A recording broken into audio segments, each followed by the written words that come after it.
ধান চাষি বন্ধুরা আসসালামু আলাইকুম। বন্ধুরা, আজকে আমরা জানবো যে ধান ক্ষেতের খোলসা পচা রোগের কারণ কি এবং এর সমাধান কি। তো আজকে আমরা সেটাই জানবো। তো বিস্তারিত জানার জন্য ভিডিওটি শেষ পর্যন্ত দেখবেন এবং যারা নতুন ভিউয়ার্স আছেন তারা অবশ্যই আমাদের চ্যানেলটি সাবস্ক্রাইব করে রাখবেন প্লিজ। তো বন্ধুরা, কারণ আমরা প্রতিনিয়ত এই চ্যানেলের মাধ্যমে আপনাদের কৃষি নিয়ে বিভিন্ন রকমের সমস্যার সমাধান দিয়ে থাকি, তো অবশ্যই আপনারা চ্যানেলটি সাবস্ক্রাইব করে রাখবেন।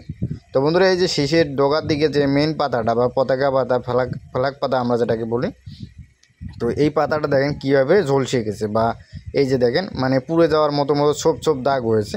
তো এই যে এটা কিন্তু পচন রোগ বা খোলসা পচা রোগ বলি আর কি আমরা।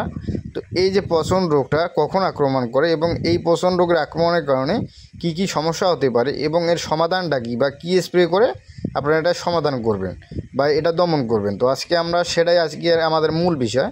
তো কথা হচ্ছে যে এই যে খোলসা পচা রোগের কারণটা কী।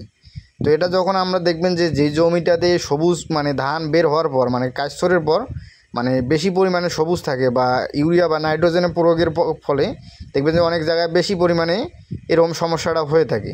আর এটা অনেক সময় বীজবাহিত রোগের কারণে এই সমস্যাটা হয়ে থাকে।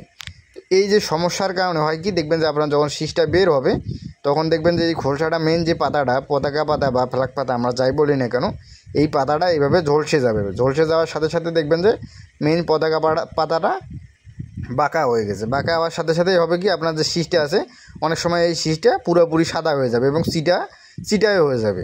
তো এতে করে কিন্তু ফলনটা আপনার যেই জায়গাটায় আক্রমণ করবে এটা পুরোপুরি নষ্ট হয়ে যাবে। তো এর জন্য আমাদের যেই কাজগুলো করতে হবে, এর জন্য আমাদের রাসায়নিক প্রক্রিয়া অবলম্বন করতে হবে। কারণ এই যে দেখেন এটা ধীরে ধীরে কিন্তু আপনার গাছটাকে পুরোপুরি ধ্বংস করে ফেলছে এবং পরবর্তীতে এই শীষটা নষ্ট হয়ে যাবে।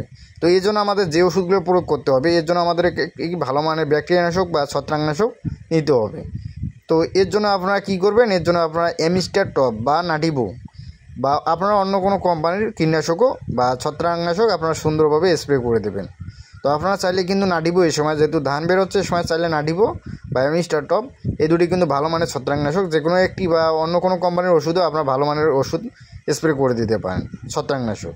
তাহলে দেখবেন যে আপনার এটা পুরোপুরি দমন হয়ে গেছে এবং আপনারা অন্য কোনো গাছে আক্রমণ করবে না।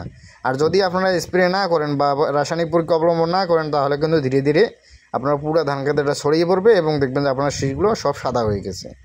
তো বন্ধুরা, যাদের জমিতে এরকম সমস্যা তারা অবশ্যই এই ছত্রাকনাশক প্রয়োগ করে দেবেন। সবাই ভালো থাকবেন। আসসালামু আলাইকুম।